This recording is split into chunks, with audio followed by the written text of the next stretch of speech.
Hey Arizona, just because weed is legal now doesn't mean your criminal record is clear. You need to visit azexpunge.org today. The Reclaim Your Future campaign can expunge your record for free. Go to azexpunge.org now.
Hey Arizona, just because weed is legal now doesn't mean your criminal record is clear. You need to visit azexpunge.org today. The Reclaim Your Future campaign can expunge your record for free. Go to azexpunge.org now.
Disclaimer. This video, like all videos featured on this channel, is definitely intended for mature audiences. This video is likely to contain profane language. Content is inappropriate for minors. Video is not for kids. Welcome to the Dr. Greenthumb Show. Lord of mercy.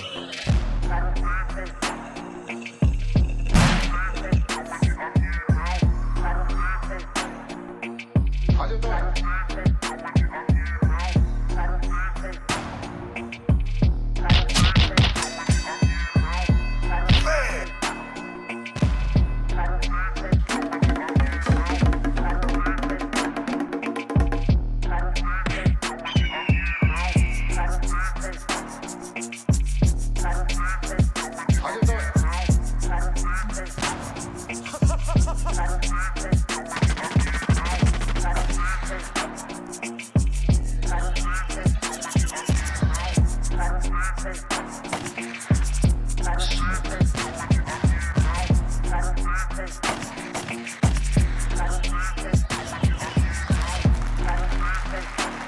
Oh, yeah. We got lots of help today. Let me tell you what. It's the Dr. Greenthumb Show live on Be Real TV, YouTube, Twitch, Discord, and the home site, www.bereal.tv. Special show today. Let me tell you why. Because we got this legend in the house, Erick Sermon, up in here. Feels good. This feels good. I like this. Tell all your friends. Share it out right now. My man's in the building, and next to him, it's the legendary Psycho Leezy up All in day. here. All day. Salute. Cheers, everybody. Happy Tuesday. It's the legend table today, but before we go further on the legend table, up in the treehouse, it's the treehouse crew, Bolton, Blombo, Bra Bra, and the Dominator. Yo, how you doing, B? The treehouse is good. We also got C- up here. Yes. What up, C? DJ What up, C E? minus in the building, of course. Oh, yeah. And, you know, we got the strong one with the strong bag, Steph Tone. Oh, he got the Puffco rocking today. All right. I see what you I got the bag too, don't trip. And also joining us at the table, the illustrious Son Doobie. Yes. Word up. Thank you, guys, man. Just thank you.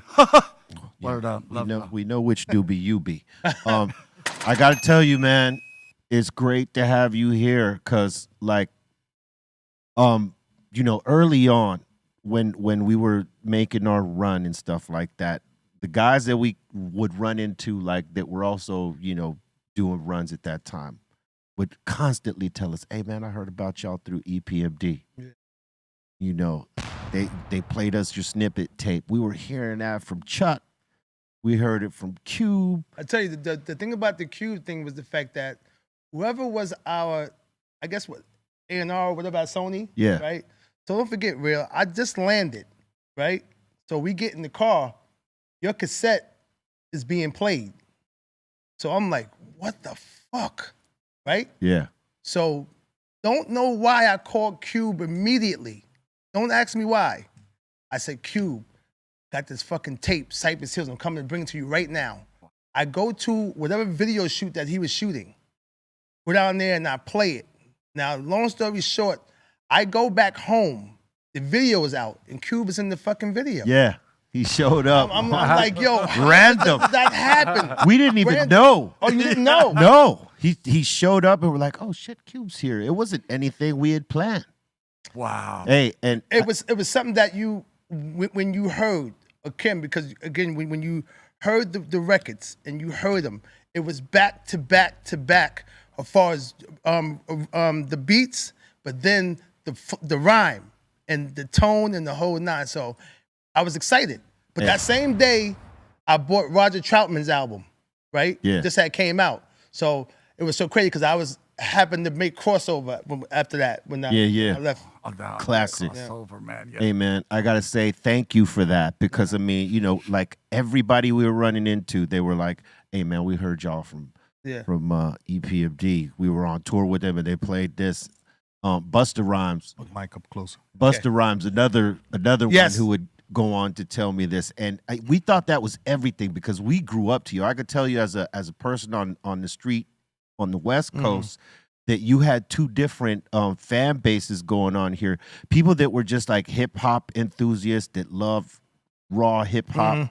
You had them, and you also had gangsters because you know some of the samples you guys used back then were way ahead of the game. You guys tapped into what West Coast cats love to listen to. Like if they were rolling in their lowrider, chances are they're playing Roger Troutman. I know. Stuff like that. I didn't know that. And y'all killed that. We were instant fans. I mean, know that. sometimes we get the credit for the bucket hat, but nah, that was from you guys that we were like influenced directly by you guys with that. I mean, along with Public Enemy, EPMD was probably one of the most bumped in our neighborhood because we loved y'all so much. And I didn't know because... And then to hear that you were doing that for us, man, we're like, oh, yeah. The bugged out part was when you hear Snoop tell the story about how he drove to Brentwood looking for us.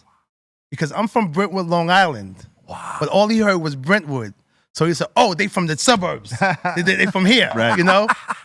It's the truth. You know, like he didn't know because, again, I didn't know that the bangers was already riding to this music. Right. So they were also, the gangsters was already pumping Parliament. Already pumping Roger Troutman. Already. Thank you. So then, when I came with Riding High, didn't know that was another gangster record that LA was pumping. Right. Oh yeah. So all the stuff that we was making was California. Yes. Don't forget the East Coast. Everybody was doing a lot of James Brown, a lot of stuff like that. Yeah. We sampled a lot of the funk music, and that was it. And that's what was hitting out here. Yeah, we didn't know. Y'all resonated crazy. I'll tell you a random ass story. West Coast loves East Coast music and culture. Yeah, I mean it's always been something that's been great. We all grew up to it here because there was a station playing y'all music along with everything else from the East Coast, which was KDAY. KDAY. And they, AM radio. Yes, and they Tony G. Salute to my man Tony G. Julio M. Walk, Jam and Gemini, all the DJs would roll all your guys' shit out. That's how we were hearing it out here. Right. Okay. But let me tell you a random story, right? I don't know if you guys remember this because you guys played a lot of gigs, but you guys played a gig at Casa Camino Real. It's close here. It's like 5 minutes away from here. Okay. You guys played it for K-Day. And, we went to see you. It was Sendog, myself, and this is before we're in the game. I'm still gangbanging at this point. Yep. You know what I mean? Yep. And we were up in there waiting for y'all to go on, and you had just come on, and people were starting to gather up to the stage and all that stuff. And some homie that I had an altercation with while I was in juvenile hall was there with 20 of his homies. And they turned the place out, tried to chase me out of that spot. What? I went to see you guys, and I never got to see you guys because I got chased out of the spot by like 20 motherfuckers, man. Yo, swear to God. On that note, where did NWA perform at as far as the roller skating ring? That was World on Wheels. Well, they probably did Skateland too. Okay, which ones? So EPMD, we bubbling, coming into California. So now the show happens at the skate ring. Now, when I walk in there, I see the two Bloods and Crips. Oh, yeah. Because don't forget, they're not going to stop to come see EPMD. They want to hear the song too. So now you got these two entities in this spot. Soon as the boom, boom, time keeps on, pip, pip, pip, pip, pip, pip, pip. Now we ducking. So how shooting, whatever, like this, whatever, going at it. My dancer, Steezo, God bless the dead. Yeah. Oh, Steezo. Comes in there with a red jumpsuit on. Oh, yeah. You got to chill, boom. He does his dance. Boop, boop, boop, boop, boop, boop, boop, boop, boop. Now, more shooting. By the time we looked up, the helicopters is over the skate key. Yeah. And I'm like, yo, what the fuck is going on? Like, but that's what the music did back then. Yeah. Music caused ruckus between certain beats that come on, certain whatever that it caused havoc. And that's what I remember about California. But we kept coming back. You know what it is? You guys were playing shows in the most treacherous times in LA. I know. And like playing some crazy ass gigs and rocking. Yeah. The other thing was that like promoters didn't know that, gangbangers were into y'all. So when they threw a gig, Bloods and Crips came. But like in terms of the skating places, right? World on Wheels was where the Crips used to be. So like chances are when you went and played there, you saw a lot of blue. Right. Right. You didn't see no red Right. because no one would go up Right. there because we know Okay, that so that's it not wasn't- our part of town. It wasn't that one. Right. So the other one is Skate Okay, Land. well that's it then. Skate Land is all Bloods, so Right. you know you won't see any Crips go over there. Right. And if they do, they're rolling by to do a drive-by. Okay. You know what I mean? And so those are the two different places you might see them, you know, like Bloods and Crips, and they're partying to your shit.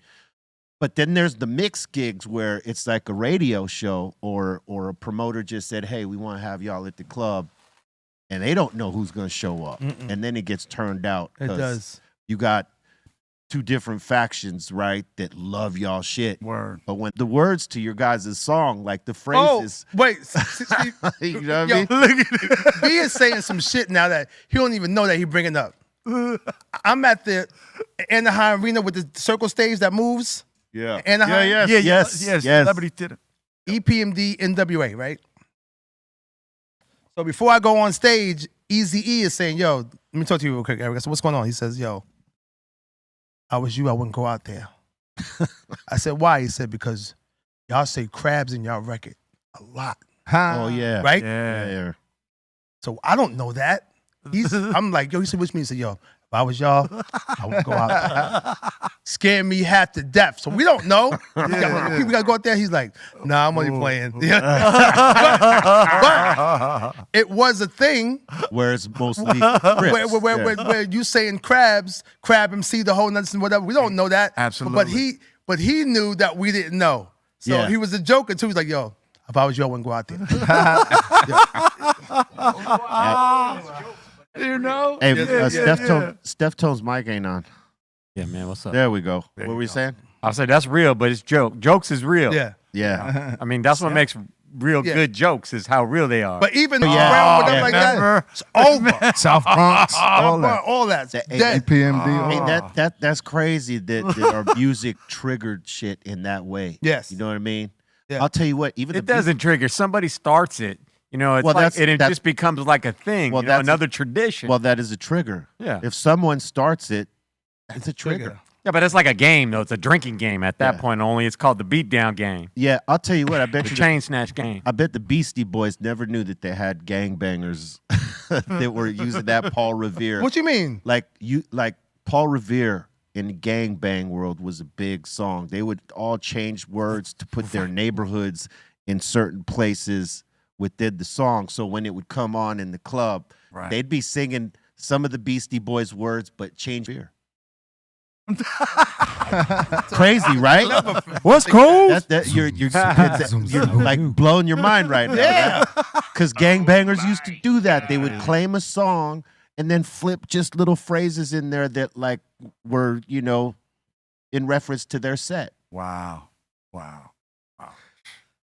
Beastie Boys. Gangbanging. That's crazy. No, I'm saying they had Nah, fans I that know. were gangbangers, you know, like, fans that was gangbanging. and it was I maybe know. just that one song. Okay. But yeah, I heard Paul Revere in so many different ways because, you know, I used to bang and hear everybody throw their neighborhood into certain parts. Yeah, it's so crazy because when I was not the sidebar though too. When I saw the Master Ace record come to Cali, Yeah. I didn't know why it was so big. I don't know why. Maybe because he went to the car show and made it though too. But for that to affect LA like that, Yeah. was it the sound?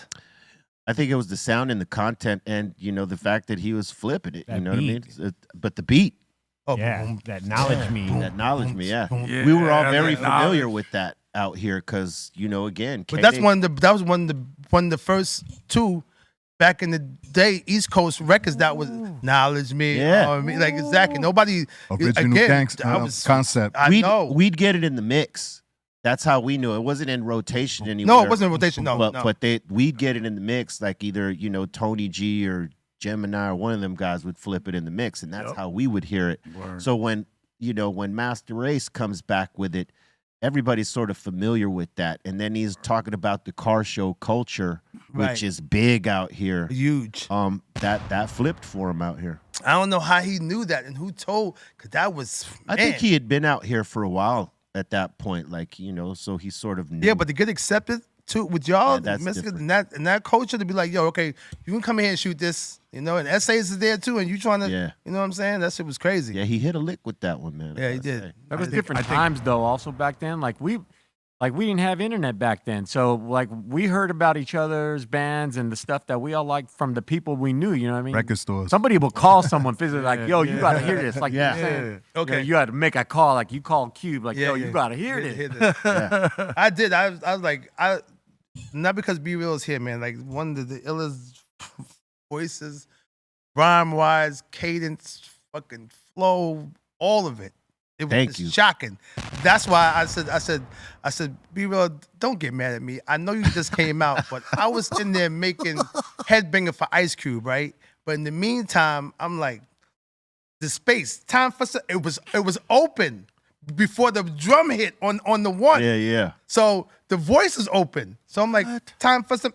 So the action part didn't get the drum to drop. So I just EQ'd that part out. Yeah, that's right. what it is. And I'm like, time, boom. And then the Humpty dance came out. So Yeah. I'm like, Right on okay, whatever, like that. Let's get ready. I was like, but I know. I said, but I know what he felt because I'm like, damn, E, I just came out. This is my biggest song. Hey. You know what I'm saying? And then hold up.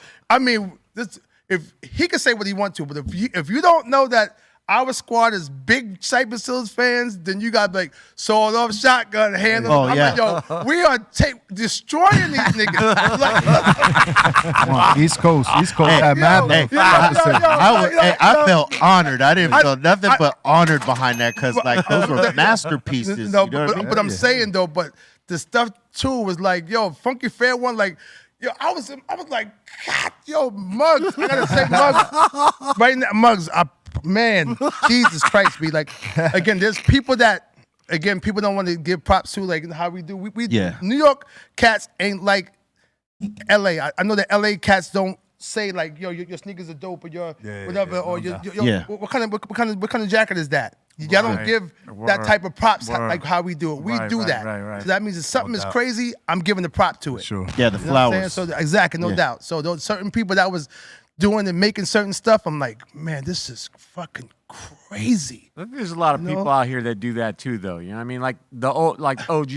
Yeah, back But it's back not in the normal. day, it Trust wasn't. me, in the 90s, Yeah, my no. boys told me, was like, Eric, yeah, we don't really be checking out niggas, telling me true. about that too, because a nigga would think something different. If you look like, why you looking at me like, you know, like you how you checking me out? Exactly. Yeah, and you know, like out here, I mean, you see, it's kind of different now. Everybody kind of fucks with each other now, but back then, everybody was like sort of onto their own kingdoms, right? So there wasn't a lot of conversation here amongst a lot of West Coast cats like that. Yeah. So, yeah,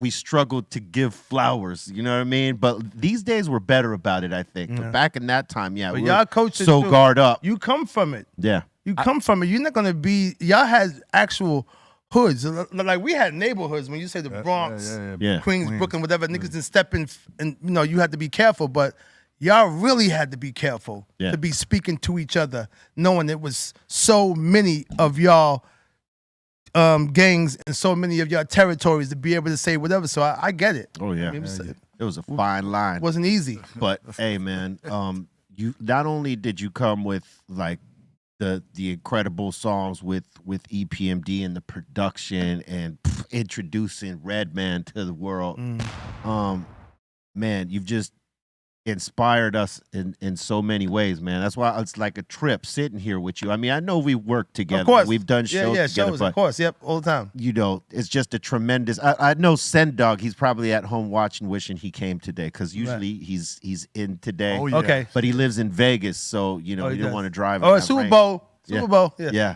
he's gonna be up there. Yeah. Yeah, man. And I know you just dropped. I just heard that joint that you're dropping with Salt and Pep. Yes. The one you produced. Fire. Thank you. Banging. They sound good. Yo, the fact that Pep came on with the EPMD line is what I really like. You know, Yes. relax your mind, your conscience be free. You're not rolling with the sounds of the SMP. So that was, for her to do the you got the chill line. Yeah. Was this dope? But Thank again, you. you know what? To be, the whole concept of Dynamic Duels was the fact that it was so much stuff that was out from the new era. Yeah. I just felt like everybody wanted to hear us And again, I know people don't want to make records no more, but I want to make it because millions of people are asking. Right.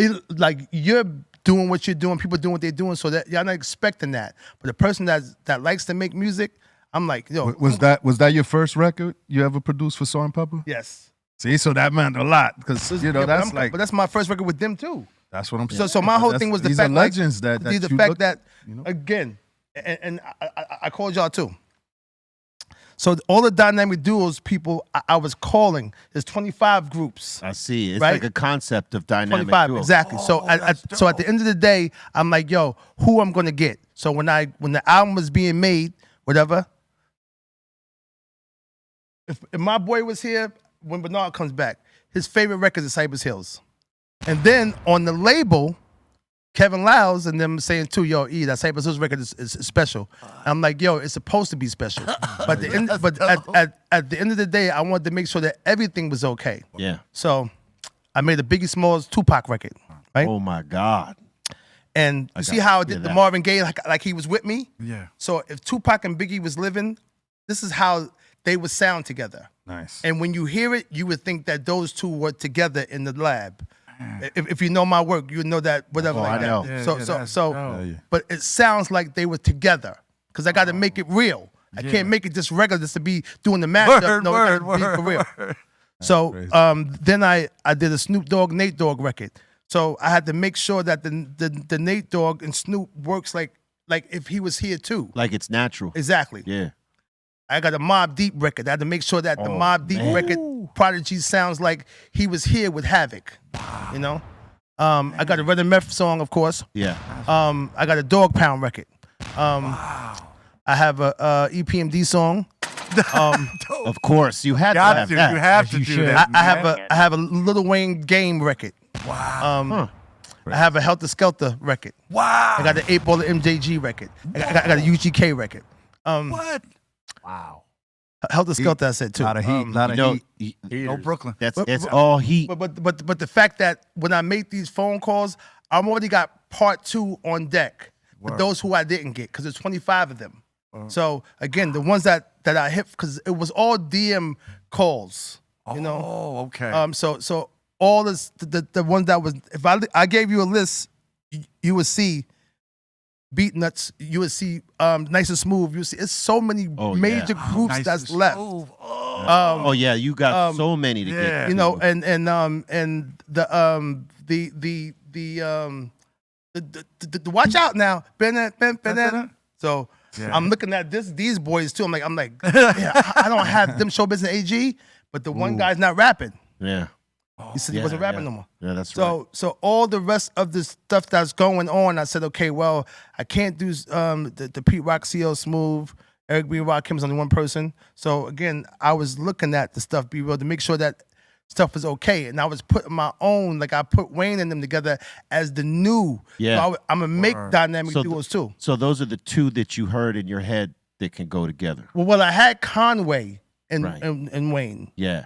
And then, again, but everybody was making since COVID stopped me, because don't forget, look how long you made that record. So COVID stopped me, so I had to wait till COVID, whatever, and then get back into it again. So when I looked at it, the Wayne thing came, and then Game came, so I just took those two for now. I'll come back and get Griselda in the next time. That's dope that you create your own super duel too. You know, that's the next plan. Yeah. The first plan was to make sure I got the icons first and work with that, and then go together. That's what happened. The concept of dynamic duos is what they bought into. Oh, hell yeah. They didn't have to do that. In fact, I said I'm doing this project, and nobody told me no. Nobody. Right. Yeah, and they should. I mean, they know, man. You do quality work from day one. I mean, we all know that. You know what I mean? So all of us that got part that of the call, foundation. Yeah, basically a part foundational. A part of a lot of our foundation. So hell yeah, no one was gonna say no. You know what I mean, and we know, okay, we're getting on the Erick Sermon track. Forget about it. And people was like, not him, but everybody was kind of scared and skeptical because they're like, nah, I'm not gonna put myself in that predicament. I had bars ready, always, for you, anytime. Yeah. Shit, That's how Method Man. Method Man was like, huh? Okay, send it right now. So that's how he like you. You know what I'm saying? Like, Nah, we don't hesitate like that, man. I got a good one. I got a good one for you. Do a house beat and get twin hype. Yo, you know what? Twin hype. Remember them, right? Remember Kid and Play, yeah. Kid and Play. People sleep on Kid and Play, man. They had classic records too. Yeah. Run DMC. It was and listen, do you know how I tried? I got Run, but it just the other thing wouldn't come together. Wow. Nope. Okay. That's tough. It's tough for them to like link it up. Hey, listen, for those people who come from rap groups. Yeah, we could tell stories, and it's always something. Drama, and we all been into it. Yo, I got a Naughty by Nature record that is crazy. Ooh. But again, Tretch, okay. He's like, no, I can't do it, Eric. And they were a dope duo, man. One of the best. Yeah, I had them on the list early. Their flips back and forth. Their flips back and forth, and their dynamic, like flowing style, phenomenal, crazy. And we tried, and Stretch says, "Eric, I would do anything for you, but I can't do this." That's crazy. Because again, whatever people are going through, they're going through. I had Andre 3000 on the phone for 100,000, and whatever. I was like, whatever. I said, Drake, come on, please. He said, I just can't make that happen for you, Eric. And you can see now what's going on. But the phone call was picked up. Right. He was the respect was there to talk. The respect was there, yeah. Yeah, I guess, I guess when there's like, something there, it's kind of hard to say yes when, the other cat, you might be having differences with or something like that. Right. But, hey, listen, when you're in a group, you deal with that sort of situation. Yep. And sometimes it's a roller coaster ride. Sometimes it's up. Sometimes it's down. Sometimes it's in the middle. Yep. Sometimes it's great. Great. Yep. Yeah. You know what I mean? Yeah. But it's like a marriage. You got to work through it. And if you know what you're doing is magic, I mean, you got to figure it out. You know what I mean? And it's a shame that those guys didn't get on it, because I know you would have fucking had them shining. I did it. I got them. I made them. But then when it was time to get it okayed, it was like, things, it got too much. It was too far gone between the people. It's in the vault for a time. Pride is a motherfucker. When appropriate. But I wanted to do Slick Rick and Dougie Fresh, the show part 2. That would have been. I had it in the, trust me, but believe me, B, I had it in the. Something happened. But I get it back. I get it back. I mean, because thank you, man. Everybody, thank you. All of us that are like, students of the foundation, right? Would be like, that'd be something that all of us have been waiting to I get. had the beat for a while. I'm like, this is going to be it. I put the shaker back in it and the whole nine. Fuck it. I'm telling you. Oh, man. Well, hey, like you said, it ain't done yet. No, it's not. It ain't done yet. And sometimes walls come down. Yeah. You know what I mean? It's like people that previously made, like when you go for that second round, maybe they mend the fences by that time. You know what I mean? But one thing about, like he said before, somebody said at the label, said, Eric, now it's like you can add on, because don't forget, it's not albums being sold being sold, so you can add on to the, to the playlist of digitally. Say, oh yeah, and I just added on 2 more records to the, bonus joint. Yeah, there's series 1, series 2. Just like like certain series on Netflix have seasons. Yes. You know what I mean? This is season 1, baby. Yep, say season 1. And that's why I was so good to be able to say on the next one, all the Simbas and the Larry Junes, all these other new people that's spitting and rhyming, I will do the new era too, along with the rest of the dynamic. Like I said before, it's the concept. Right. I got a lane, and now I'm going to see how far I can go with the lane, Yeah. Thank you for K Solo. Oh, yeah, man, just thank you for another spitter. I mean, Venom spitter. Keith Murray. It goes on. The list goes on. Yeah. The list. Yeah. No, but again, when I look at, I don't think you get enough flowers for that. The Hit Squad, Das Effects and Redman solo at the time. Yeah. This is ridiculous. The Hit Squad was something. Like I knew Das, what they did too around the same time as y'all to 91 to the crazy Cypress or whatever. And then I get the call from Cube like, yo, can I get Das? I said, oh, we made it. Cube just called us to do chickadee check. I'm like, what? You want my boy? That was a dope song. Hey, I tell you, I prefer the version that Muggs produced. Oh, that was dope too. Yeah, Yes.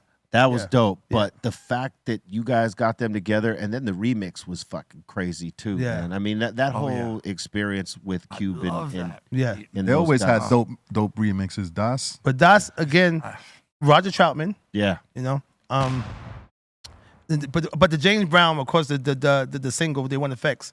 But again, I used the Steezo beat 3 times on that album.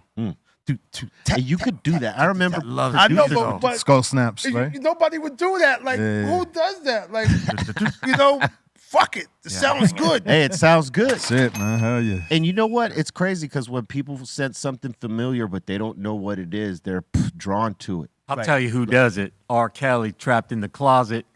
Right. What do you mean? No, he was just saying like you were saying about the beat like 3 times. Oh, yes, I'm like, yes. oh, he did the whole record. Yeah, on the same beat. I know Muggs same used. drums. I know Muggs used the Killer Man drums a few times.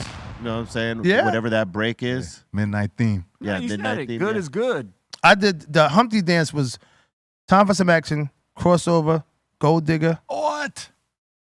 All because that was the bottom bass drum for a lot of records. You see how many times Humpty Dance was sampled? Oh, yeah. When you look at whatever, Mama Said Knock You Out and all that stuff. It was everything. And he didn't get a dime and he didn't want no money. Yeah. Wow. They was selling in back catalog Yo. because people were interested to know where that came from. that was the part of the game that no one saw coming either. Like Right. some of the old school artists that were like stomping on some of us for using samples, you know, they didn't realize like how it was making them, you know, money Hell yeah. to have us out there, you know, Sampling. reintroducing. Introducing it. Word. Yeah. Yeah, Word because up, hip hop is made from everything. So, like, you know, a lot like George Clinton and James Brown, they saw a lot of back catalog sales because of Yeah. those samples. Can And you they imagine- appreciated it because they allowed certain things. You know what I mean? Can you imagine, like, I got this piggyback on when you say James Brown. Can you imagine, like, how did he know that the whole backdrop of mostly hip hop was him? Yeah. I always said James Brown was the beginning of hip hop to me. He's probably the most sampled. The most, Yeah. the whole layout. Yeah. It's crazy on you know how many songs one sample birthed. You know what I mean? If you it's look them, at it's a them lot of the, sounds, it's them grooves. They just hit. you could go to all the go-to James Brown His songs, His voice. and I would say probably at least 100 groups have sampled those same parts. Maybe same flipped parts. them different. Yeah. I got a thing too when I from Soul to Soul too, like Jazzy B, he could have got me. So what you're saying was those had to be some of the most EQ drums that I heard without being EQ'd. And Fair Play was something from London, you know? And I was in the club and the DJ was playing Fair Play. So I said, I went to him, I said, "Yo, can I have that?" It was a dub plate. So now me and Paris is home on the second album. Nothing's coming up, B. We are bombing. We trying to make shit. Don't forget, Strictly Business is out. That sophomore drink shit is coming. Yeah, yeah. He was like, yo, nothing was working. Nothing. I said, P, I'm going to go home and get that record I got from London. And then we sampled the drums. Yes. And yes. then Thank you. When they on the groove, do a boom, boom, boom, boom, boom.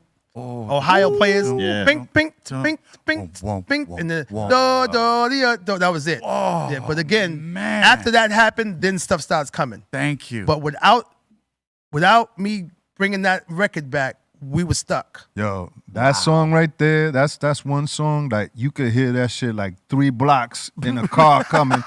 the trunk rumbling like boom, boom, boom, boom. That shit is like Legend. Best low end ever. Hey, man, legend. I'll tell you what. Yeah, when y'all had it rocking the streets out here, there wasn't a block you were on you didn't hear your shit rolling. that shit was I mean, everybody's cranking. car. Hell yeah. no. Oh my God. California, boy, saved my life. I tell you, time New York was rocking, but this place was where we was at because again, K-Day had embraced us. And when one of our songs that was a B-side was the Knick Knack Paddywhack with Solo. Yeah. Man, but then a special guest on my show is the K-Day played that shit Yes, they did. All the time. Back to that's Yep. where again that song. And you're a customer. And customer. They play that a Yep. lot. I was there. Yep. Oh man, they had us all geeked off of that, bro. I'll tell you what. Man. And when I heard Man. again Love that the beat. NWA, it kind of bugged me out because again it was like Dre was almost doing the same thing, kinda. Right. You know. Yeah. You know, like That oh, Absolutely. who's Yeah. this guy doing funk music too? Word, He's the the funk. Yeah, all yeah. Parliament. Woo. Yeah, you called that. That Good hit job. that on the head. Great man. job. And I want to thank you for doing the remix to Throw Your Set in the Air, Throw Your Hands in the Yo, air. listen. A lot of people, Yo, you know, this right Ah. here is always on IG. Somebody's either posting it or fucking put it up there as a video, the whole nine. And that phone call was also special too. Like, yo, Cypress Hill's called the Def Squad to come do a record. And I thought it was not because of here, but again, it's still Cypress. And we don't forget time is going by. Yeah. And they knew. But the fact like, oh shit, we're gonna do a real record with us? Oh, yeah. And then shoot a video? The video's dope. You know? Yeah. Yeah. And I remember the whole day. Yeah, It's a yeah. really it was cool day. awesome. It was awesome. Hey, that was a checklist moment for me. You know what I Word, mean? B. 'Cause Oh, Reggie, Good job. you- Good yeah, job. getting to get on something with you, man. Yeah, It was, Reggie. That was Good crazy. job, you guys. Yeah. you know, all of us were pretty excited about We that. was. Because we And all, Who shot the video? man, who was? Because the concept with the faces, next, Yeah. whatever, it's dope concept. Yeah, it was a Oh. good concept. I can't Yeah. remember who did it. Our boy Block was there. You're Block. supposed to know about the video director when you Mick do G, big Mick videos. G was the director, wasn't it, Mick G? I don't know if it was Okay, Mick G. okay. Beery, who was the director on the remix video, Throw Your Hands in the Air? Trying to look that up right now. Couple I thought it seconds. was He doesn't, we programmed him to not sound like a robot. Okay. Nah, man, but that was awesome. Like, you know, just everybody killed that shit right there, man. It was It was dope. awesome. It was The dope. visual was dope. Sadly, Concept was dope. The video was, everything was crazy. We talked about that when we left the video. She was like, "Yo, did we just shoot a record with Cypress Hill's video?" Reggie was like, "Yeah, but he was high." He was like, "Yeah, we did, man, we did." I think we were all pretty high. Yeah. I remember the video for You Got to Chill was classic. Wow, B. yes. Yeah, man. That's another one, right? Steezo dancing in the back. Diesel, yep, that's doing my that dude, dance man. right My for dude. it. Raised Yeah, on Steve. And being in the R.I.P. being in the freezer, being in the freezer, but Crazy. DJ cutting the whole nine. But like we was mad young. I was laughing in the video the whole nine. I was dressed up like Zorro. You know, it was things you did. You know what I'm saying? Yeah. We don't know. You know, we just have No. fun. Yeah. I'm 18 years old. We bugging. Wilding out. Yeah, that Hell bit. yeah. Hey, Bugging. Yeah. If I love that. That bit. We had no idea. I like And it. then when Strictly Business came, it was a part in a rhyme that made us put on the fisherman hat thing.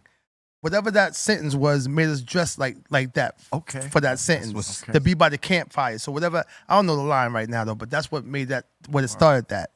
And then we just kept the bucket, you know. Do you, like, as a producer, do you ever have like one of those moments where like you see a specific artist and you like, I'd want to make a whole album for that artist?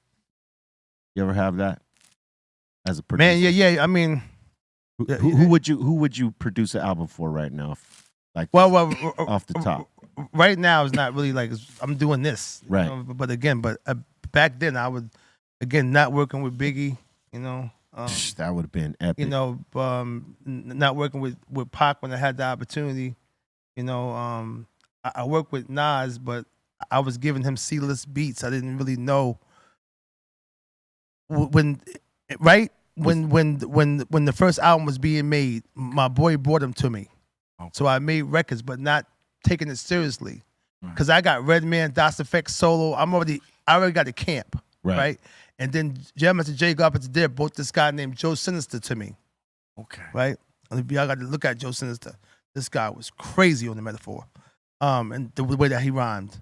And so I already had like a crew. And then you know, so when he came to me, my boys is like, Reggie, I got AIDS, bitch. You know, Reggie's over here. Das is miggity, and Solo's like, yo, it wasn't me, the rhyme did it. Like everybody had a thing. It was creative. It wasn't, you know, it wasn't like regular street talking. So when Nav was talking about where he lived at and where the Queensbridge and how it was, it wasn't resonating at the time with me. Got it. So, you know, doing Illmatic, and when they left me, they went to Pete Rock. So I skipped over that. So I wish I would have been able to do that. Maybe I would have had that and probably would have had more. But I produced everybody. So the majority of it, I did them, you know. That's the one get back. Great job. Yeah, the one that, again, I can say like, God damn, I had it. I could have been on Illmatic, you know. But these people too, my story is ill because I could have signed Game. I could have signed Biggie. I could have signed Wu-Tang Clan. I could have signed Rick Ross. See, this stuff is already documented. Rick Ross, like, I used to sleep on Erick Sermon's basement. 50 Cent was in my basement, you know. Raekwon, I was on this test. Raekwon says I was going to sign with Erick, you know. So this is before everybody was making. Yeah, this is early on. Everybody that came in my circumference that was somebody, I had them first. The Fugees I turned down. Again, I'll tell you about the Nas thing. You know, I had the chance to do records first. Yeah. You know? But you had your camp and your squad and you concentrated on that. The Game, Ludacris, all of them. Everybody was. I think everybody that had a camp did sort of that. Like, you know, they sort of, you know, did what they were working on. They didn't like let anything else in at this point. Because I know Muggs was kind of similar in that sense. I can imagine. In doing the Soul Assassins. Like I can when imagine. When he was working on Funk Dubious, it was locked into that. When he was working on House of Pain, locked into that. When he was working on our shit, like locked in. And people would come at him, you know, hey man, I got this artist over here or this and that. And now, locked in over here. You know what I mean? Right. Sort of blocking it out. And I would imagine a lot of producers like do that, you know, and sort of that happens. Whoever got goes camps through the crack. or somebody who's producing one person, you're right about that. Because again, I couldn't focus on it. Yeah. Because it was so much in front of me already. You know what I'm saying? But then I look back, I'd be like, man, say if I had that to add on. Like me and Dr. Dre came late. Me and Kanye West came late. Right. You know what I'm saying? This is stuff that came late. But if I had the other, even though I'm okay with it, but if I had a few of the others that I missed out on, I would love to have that inside the resume, you know? I can imagine. Oh. I mean, the resume is already incredible, but that, to have those. Because at one time I look up, like, being saying, like, there's a time that in the 90s, I was doing as much R&B as rap, but you won't know that unless, because again, there was no phones, no social media, nothing like that, to be able to say Erick was doing all that work. So you don't know I was doing Jodeci, Mary, Blackstreet, D'Angelo, SWV, In Vogue. Yeah. Fucking, you know, so I was wilding. Yeah. You know, so when you hear these names, you be like, no. Until Brown start, you will see all these names and you be like, no way. You be like, he was. You know, but again, you won't know that. So then all you know is the rap music. There's people still be like, yo, you know Red and Meth? Yeah. They don't know that you brought that, you know, on. You know, not knowing I was in there, you know, doing How High and trying to make sure, you know, that thing was okay. Because after I did the hard version, they was going to shoot the video, and I'm like, wait a minute, let me make something that's a little bit more better than that. This is a crazy story. They get to the video shoot, they never heard the remix. I thought they played it for them. But now they hear the record, Fly, Robin, Fly, and they are cursing everybody out. Me, Leo, Russell, Diane Martell, the video director. Like, what is this shit? Wow. What the fuck are we shooting? This ain't the record, this and whatever. Wow. Don't forget, now I also have to take out some of the paragraphs, some of the rhymes. All of it had to be shortened up to make a record. Right. So they ended up, after hours, shooting How High, you know? Awesome. And then the rest is history. But they got a hit out of that, boy. But and end up getting a movie. Yeah. But the process, again, they had no clue, and it was almost horrifying. Yeah, they don't know the mathematics on putting these kind of songs together, man. Nah, because I'm trying to make the best record, and when the original, I made that one too. So it's like can't be mad, but I didn't want to represent those two on the record for the first time.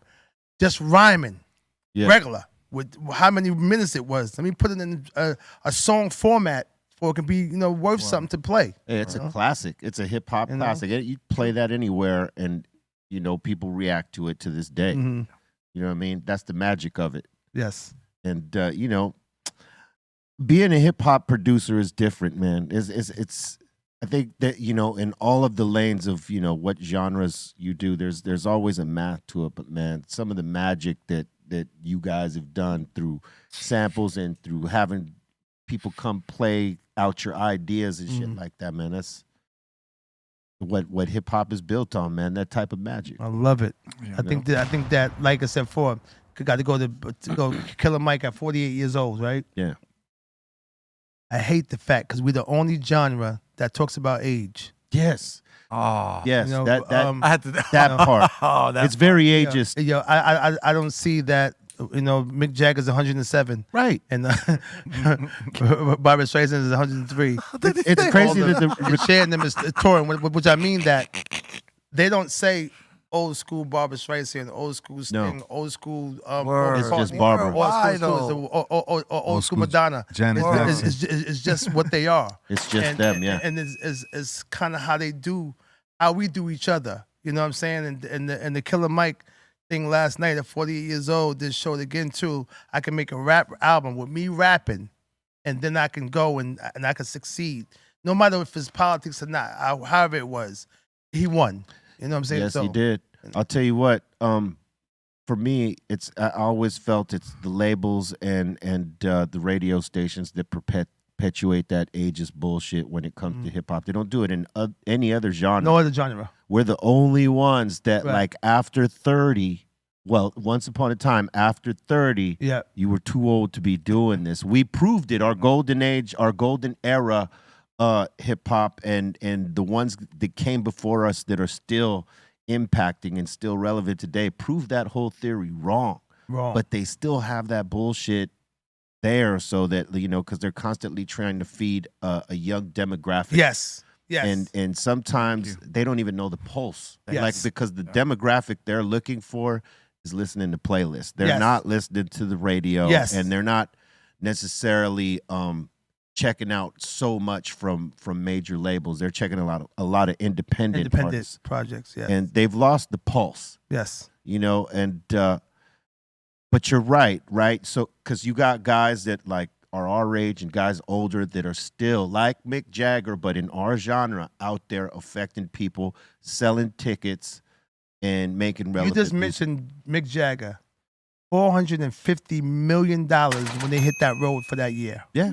Easy. For 80-year-olds. For 80 years old. And he's jumping around, fucking this and whatever, but none of that old school, whatever. It just says Rolling Stones on tour. Shit. Yeah. But as soon as we make a move, they go to Hip Hop 50, this and that, this, whatever, boom, to have whatever. And this is what I want to say though too. I got to on this platform. The fact that this is our favorite thing for our people. So, Psych, what you doing now? You ain't asking them. Yeah. But you asking me. Now, my colleagues on the minimum, not trying to tell people's business, on the minimum do 100 shows a year. On the minimum, right? Let's say you do 80. Right. $10,000 a pop. On the minimum. Mm-hmm. I don't know anybody else, but just give me the minimum number, because numbers don't lie. Right.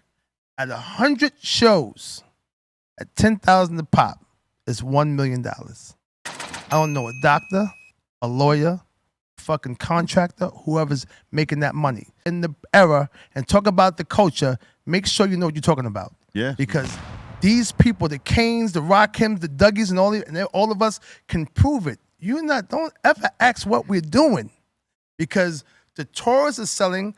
Y'all new people aren't selling these shows. All the veterans are selling out tours. Facts. Y'all need 20 groups to do this. We don't need that. Facts, B. All the stuff you look at, how we doing it, it's a problem. I hate the fact that you look at us and you be like, I wonder what they doing. Thank you. Do you understand? We're selling out shows. You're selling out shows. The fact that I'm only giving the minimum number. These are other people. Mm-hmm. Me and Paris is 25 grand a night. Mm-hmm. This is how you look at certain things now. Yes. And this is all factual. I can't make nothing up. at certain numbers, don't you ever look at these clients or look at us and be like, I wonder what they're doing now. Yeah. What I want to say. Yeah. I mean, listen. Legend again, like I said earlier. I mean, if they asking that question, they must not know shit about shit. Exactly. You know They're what I'm not saying? doing their homework. They're not. Yeah, they're not like- about it. About that. I mean, with all these platforms, you can hold on. obviously. What's your favorite record? On Dynamic Duos. Oh, thank you, sir. Thank you. Oh, you were right. I love that. You were right. From You the were door. right. He never changed his way. I thought, I got everybody on it. I'm loaded. Be real. Word, you were right. I try to bring my best. Yeah, word. You were right. I'll tell you what, though, man. And you know, on the topic of this conversation, it's impossible to not know what a motherfucker got going on because you got all these platforms and everybody posts what they're doing, like Yes. to highlight, promote, market themselves or the product, whether it's music or an actual something, right? So when they say that to somebody, that's a fucking slight. Yeah. That's like They're not a real fan. no, it's not Like even fans about. know everything. Well, Yo, they know what you produce. Well, they know some all of these that. people ain't gonna be fans. You know, it could be people that are doing interviews with you or someone in the game. You know, like just trying to like diminish what you mean by asking or saying some bullshit like that. Slick you know? shit. Yeah. It's like a slick slight. You know what I Okay. mean? But it's like, how could you not know? Right? There's all these platforms, and most people that are still moving and functioning are on these platforms showing right. people what they do. Yep. You're right. So it's like when somebody says some shit like that to me, I'm Still I'm selling glad I out. got that too. Now I understand what you're saying. I'm You're saying selling out that shows, motherfucker. I don't people- know what you so doing. people are slighting and people are doing the hatred thing on purpose. Okay. I Yeah, and some people don't know, Okay. right? Because you got to understand that some of the generations under us, they don't do their homework like we did our homework. Like we did. People at this table right here. Yes. You know what I mean? Students of music, Yes. not just the music that we do, but like of everything. Everything. And some of these cats doing it now, they ain't students of none of it. It's just I could do this, and that's about it. Yep. And that's the problem. Yeah. You know, traditionally, most musicians loved other, genres, and they were inspired by this or that, and they could tell you that. Yeah. And half of these cats these days, they can't. Because again, the records listen, when you have a distinction, this is Beat Nuts, this is EPMD, that's Cypress, that's Rakim, that's Kane, that's De La, that's Jungle Brothers, that's Cube, that's NW. Don't tell me that you can't be different and win. Yeah. Yeah. Everybody knew who that person was. Right now, I can ask my kids, they are ratchet. You're like, I don't even know who that is though, but it sounds like such and such, because they all sound the same. Yeah. And don't forget the labels the powers that be are gonna put that type of ignorance out there for it can stay like that, for we can have that mentality. True. We want to get political, but that's it makes no sense. That's what is happening. You can't just push this on America and expect to say this is music and this is people or whatever. Thank you. It's the popularity of Right. of whatever talent used to be and whatever's popular. Nicki Minaj even said it used to be talent. Now it's about who's popular, Right. And the moment. So I tell these numbers, young kids the too. views and all that. These young kids on this show right now too with TV, be real. Let me tell you something. We are able to work like the ones that's from the 60s that worked before us because we made music. If you don't make music, you won't have a job. Meaning that nobody's gonna come watch you suck, fuck, bitch, sick, all type of shit, my ass, but they're not coming. Because at 30 and 40 or 50 years old, the mentality, they got kids, got jobs, Yep. it probably something else. Thank you. It doesn't resonate. Yep. So now what are you gonna do? So if you didn't save, if you don't have any money, if you didn't get no great investments, Right. we still 35 years or can sit back there and wait for something to come through every year. If we want to go out there and do, people Yep. coming to watch us. So I tell young people, it's not a hatred. You're going to have to make some music because if not, you won't have the luxury to be able to work. Let me stop. I saw what he That's was all doing. fact. I like Real, that. real. Stamp That was dope. That was dope. I like that's, that. That's real shit. And you say it all the time, be about the love, talk about the love because love is That's real. Everything. Well, look here. Yeah, I say this, and I know it sounds like a broken record and it's redundant sometimes, but when you got half of our industry invested in private prisons, what you think they're going to do with the platforms that they have? They're going to put out the music that will inspire these young bucks with no guidance from anyone, because half the time their fathers are gone or in prison or whatever, not there to give them guidance. They get guidance from some of this music. Some of it's positive, some of it's negative. And, this is the yin and yang of the world and of life. But when you got people invested in putting other people into prisons to make a profit, and you own these platforms where there's a little bit of positive music and a whole lot of negative, let's just move this positive shit out of here for a while and put up all this negative so we could cash in on our investments. And this started happening in 1996, 97. Just so you know out there. Investments with jails, billions of dollars. Wow. And that's why people invest in them, because they know that lifestyle is easy money. It's so crazy that people can't resist acting a fool. Right. It's crazy that B said that, because you're right. Somebody knew that if we perpetuate this rap music, we could fill a jail up. Because don't forget, on this side, it's entertainment for them. Right.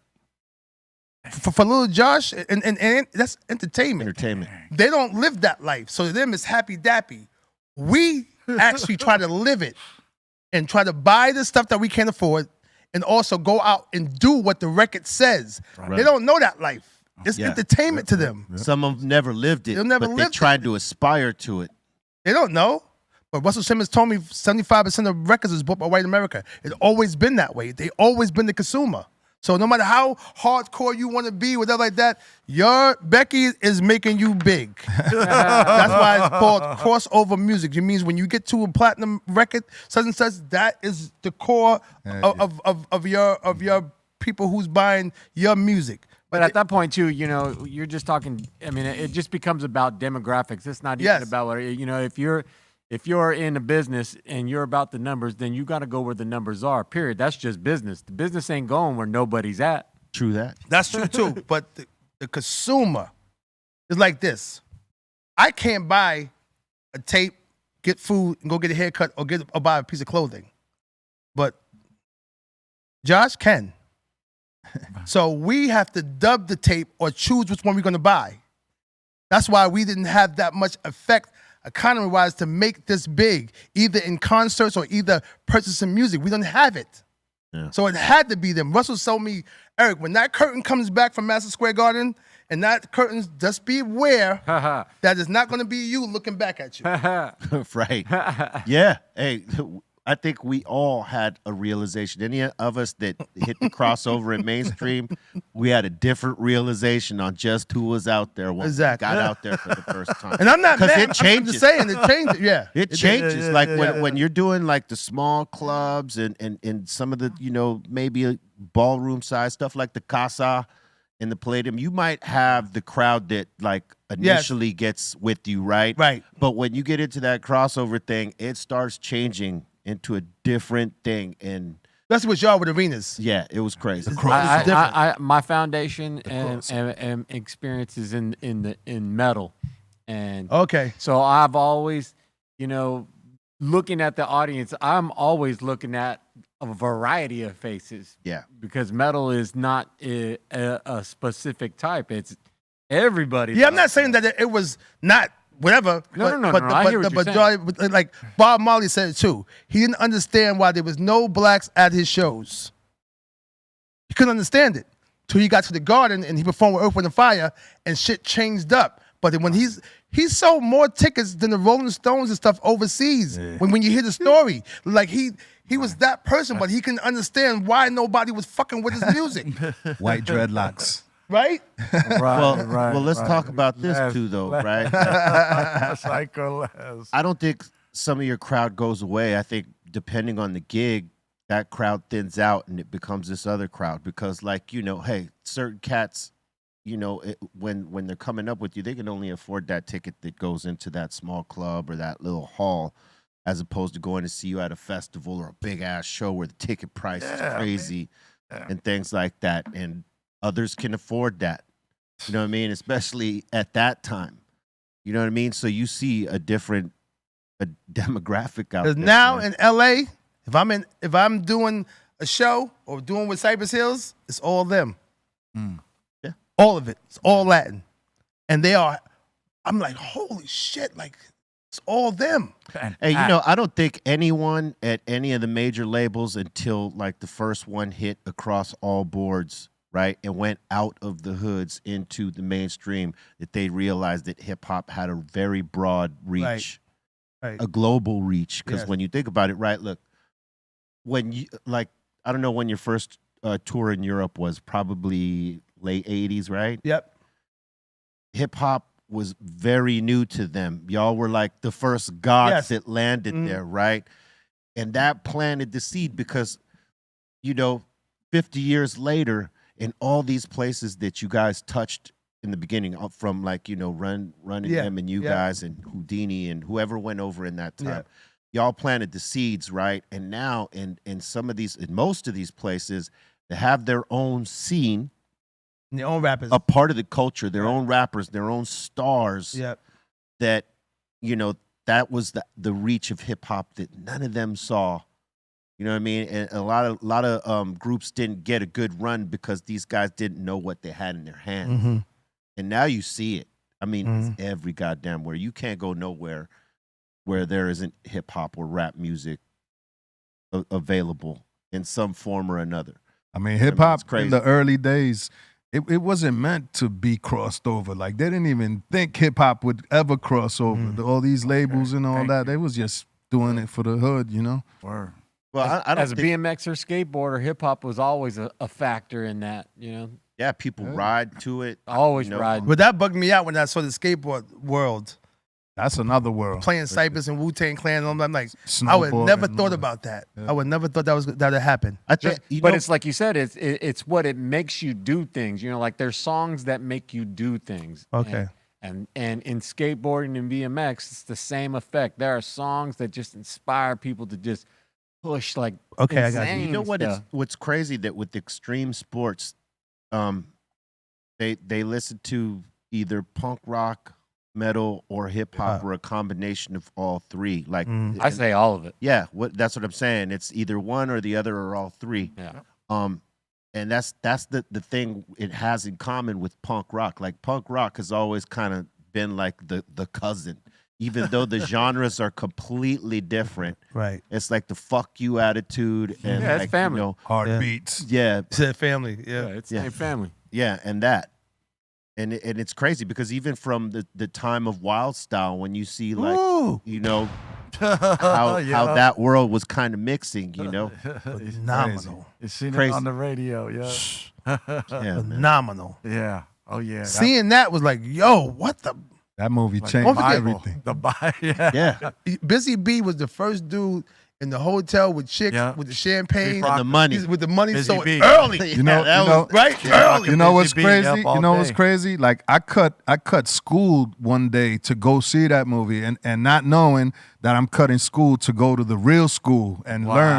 learn what Wow. the school had was teaching me. Wild Style, yeah. Wow. Oh yeah, hey, Wow. I think that movie blew a lot of our minds in the beginning because you know we're seeing like you know I think that's the first or second generation of rappers at that point, right? It's 79. Yeah. Yeah. So it's like we're Wow, seeing the birth man. of it. And Is how these- Blondie? Yeah. Fat Fat Freddy? Fat Yeah. Five Yeah. Freddy. And then there's the message. Thorough. Yeah. Fat Five Freddy was the And for yeah. us it was Ram LZ because Ram LZ's in that Ram movie. LZ. Oh my God, where you come up with that from? Jesus Double Christ. trouble. I mean, is in hey, the house. Hey, Double my trouble. God, Don't go. turn Hey. it out. Hey, he was one of our big influences, Ram LZ. Like this for a minute, and then he goes up Yeah, way for high. the people. Does Yeah. anybody know this?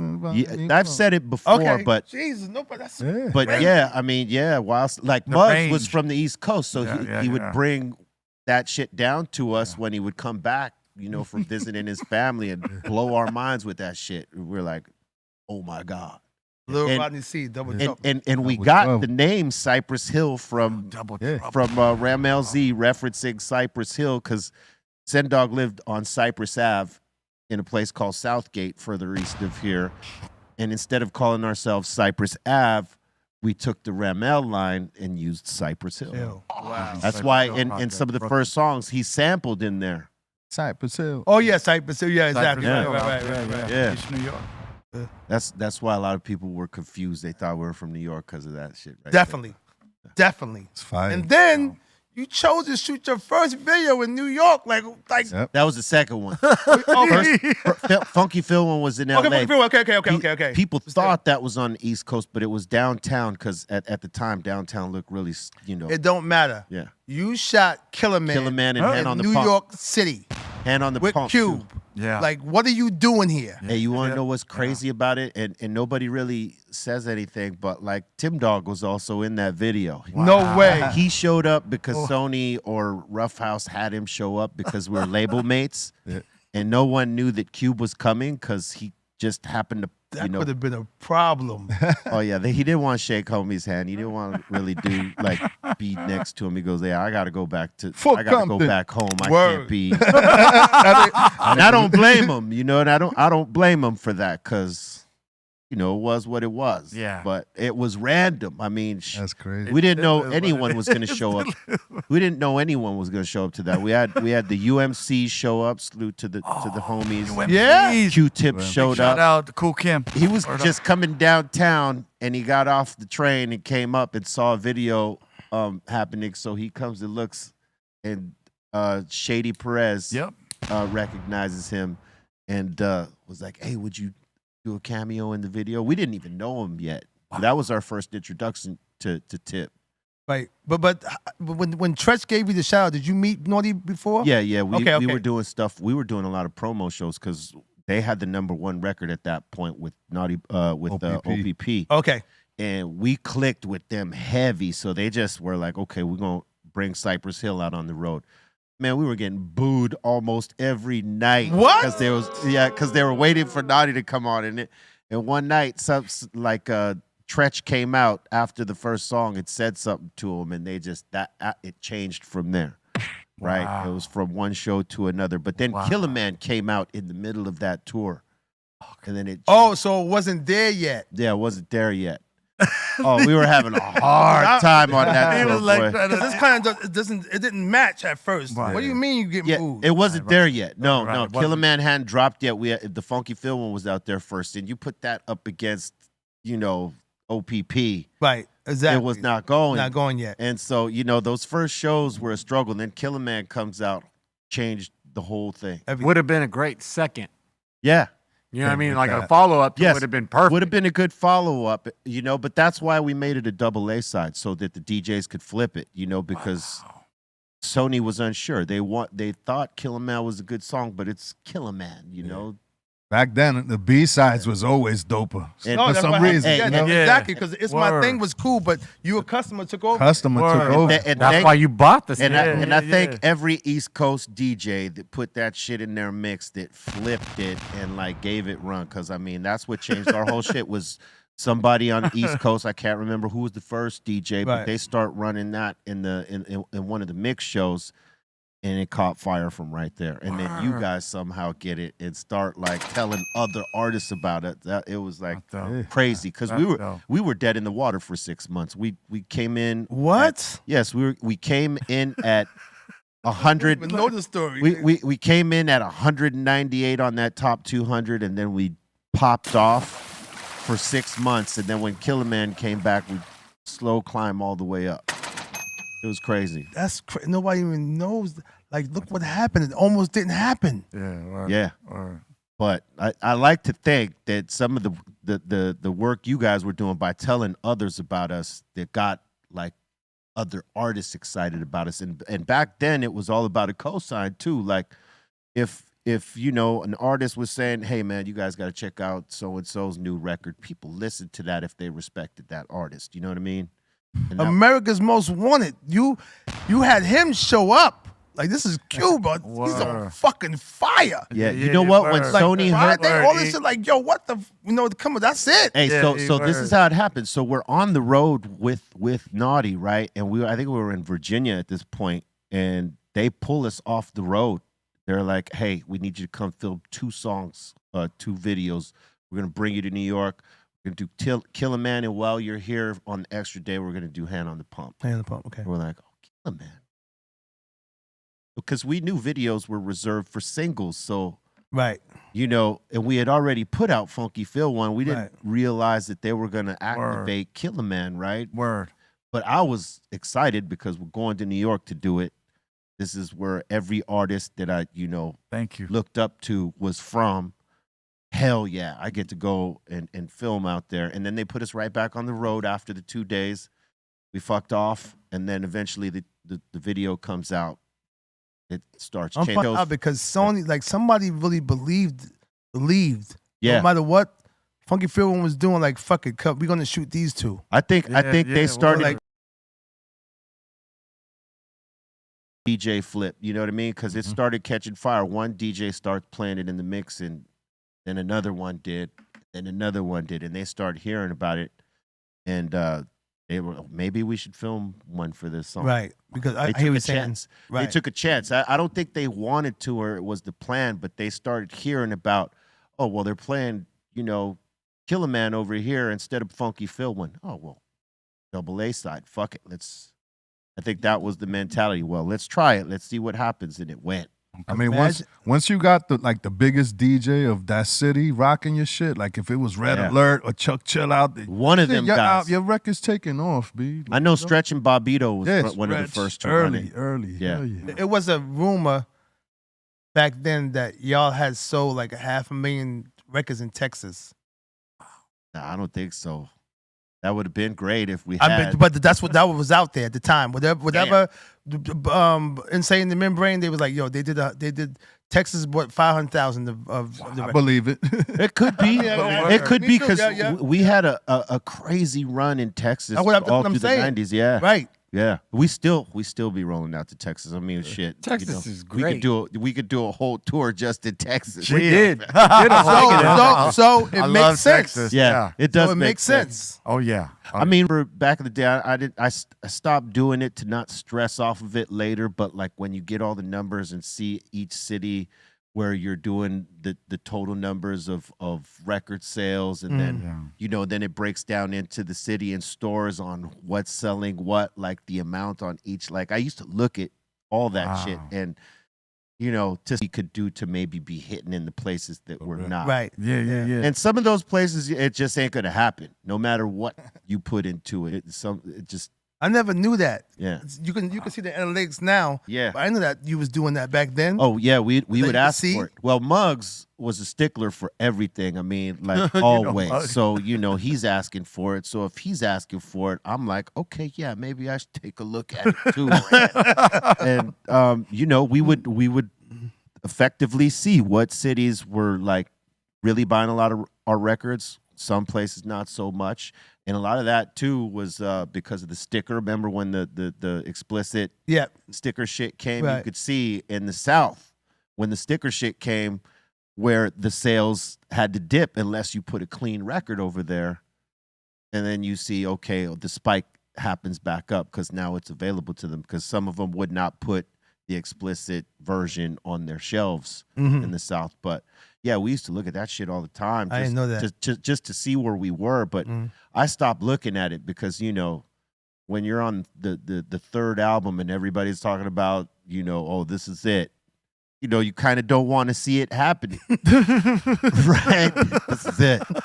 This is where the decline happens.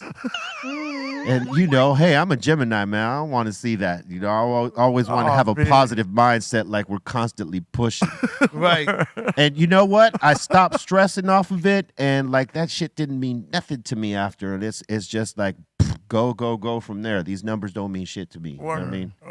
But back then, we were checking for it all the time, yeah.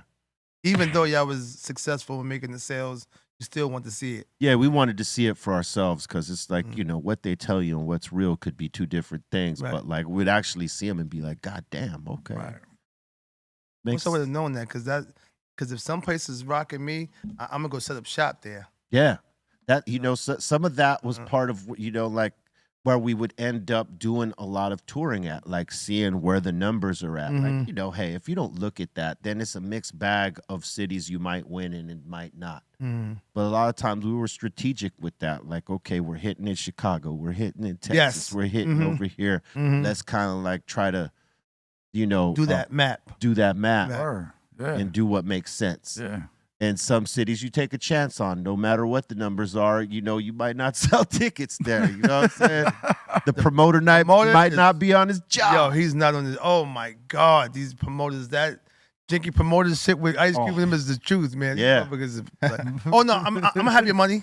I'm gonna have it. Because again, the sending money came kind of later. Like the send half, and then whatever. Right. Before I used to go there. Yes. For the whole thing and pick up. Yes. You know? Remember? And that money it was funny, you know? Like, oh, yeah, you know what? Listen. A lot of games. We wait for the door's gonna wait till we get the door. Then when the door comes in, when the door comes in, you know, they're waiting for the door. Fuck the door. Wow. Waiting for the bar, you know? Or you know what? Listen, I'm $1,000 show. Is that cool? Is that cool? Yeah. Try to run that game. I had one of those in Germany one time. Now I was doing a show in Hamburg, and the promoter swore to me he would have it, you know, before I went on, because that was I already know how this works. Yes. You know what I mean? From cats that came before me, right? Like, and I was doing a solo run at this point, and I'm like, it happens before, and you know, he was like, oh man, I'm gonna need to do it after, and this and that, and it was a packed house.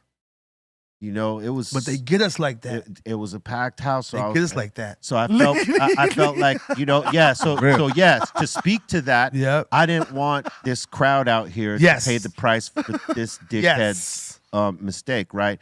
So I told him, I said, I'm going to go out here, not for you, but for them. But I'll tell you what, if I don't have my money before I get on the flight tomorrow, I'm going to let every artist know that you're a piece of shit. You ain't gonna get no bookings, right? I'm gonna tell my real agent about your ass over here, so you ain't gonna get no A-list, nobody. So better have my money in the morning, right? So later that night, we see this guy at a club. You know, he changed his clothes and he was with this squad. He was popping bottles, and my homie Dougie that traveled with me on the solo runs, he ran over. Well, he didn't run over to him, walked over to him. He goes, hey. Dude turns around, bam, slaps him dead in the face. Like, you better have our money. You're over here popping bottles. You don't tell us you didn't have our shit. Sure enough, we're about to get on our flight. You know, we're at the ticket counter, shows up with the money. Because he knew we were going to tell people. Yeah, he's going to be fucked up. He's going to be fucked up. I try to but we never did another gig with him again, man. We're like, no, this guy. I try to tell this promoter a long time ago, like, yo, my nigga, you taking a loss don't got nothing to do with me. You got to pay the artist, you know? Like, you took a loss, that's on you. Like, we don't all got to take a loss. Like, you know, you hired me, so it's like, or the group or whatever it is, you know? So. Yeah. Remember that. Hey, any artists coming up there trying to make a real run, you know, make sure you got great representation so that you know when you're dealing with some of these janky-ass promoters so that you don't deal with them and go through that headache, because this is a game that some of them assholes run. Play that. And, you know, we pay for it. You know, we try not to make the fans pay for it, so we come out of our element for the fans, but you know, these fuckers try to take advantage of artists. So, you know, educate yourself on that if you're trying to do this. And I know my man's got limited time, so do we got questions from the Asylum? Yeah, we got quite a few questions from the Asylum. Run it. First one of the day here. We got Jeffro up in here. We kind of talked about this earlier. He's asking, what was your first impression on listening to Cypress Hill? Oh, I answered it again. It was so amazing that I had to call Cube. Yeah. Because I that was my boy at the time, and I wanted him to experience what I was listening to. Yeah, salute to Cube, man. We got Jeffro again asking, can you speak more on Dynamic Duo, and will Cypress be featured? Oh, well, I think he spoke to you all late on the questions, Jeffro. All of it, like I answered it again. Yeah, you already did that. This don't matter. Cypress Hills is featured, and Dynamic Duos again is for my peers. I want to make sure that people didn't forget who we were and the fact to make no new music on them, and because again we're still living. So while the young people are still doing what they're doing, fuck it. I want to hear our shit too at the same time. That's right. Jeffro just asked some questions way earlier. We're just getting them right now. That's why they're a little bit. Oh, okay. And we got Skay Shin up in here asking, why is there hardly any scratching in rap music anymore? Holy shit. Because some of these guys don't want to pay a DJ.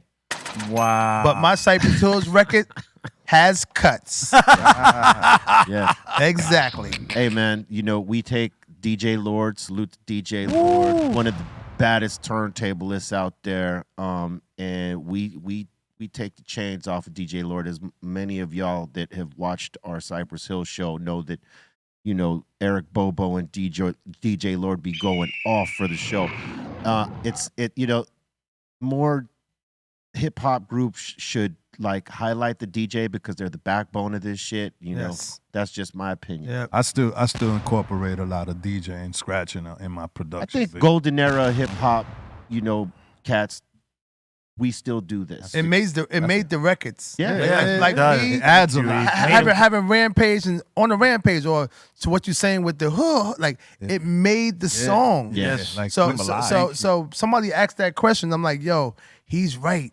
Like, we got to put some scratching back in some of these records. And I didn't even, it passed me too. Yeah. Just luckily, the Cypress record had cuts. Thank you. Thank you. For some reason. Let's go. Hell yeah, that's dope. Hell yeah. How do you know? How do you know? that shit. Yeah.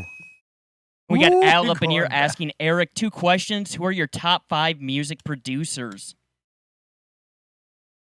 Bring it.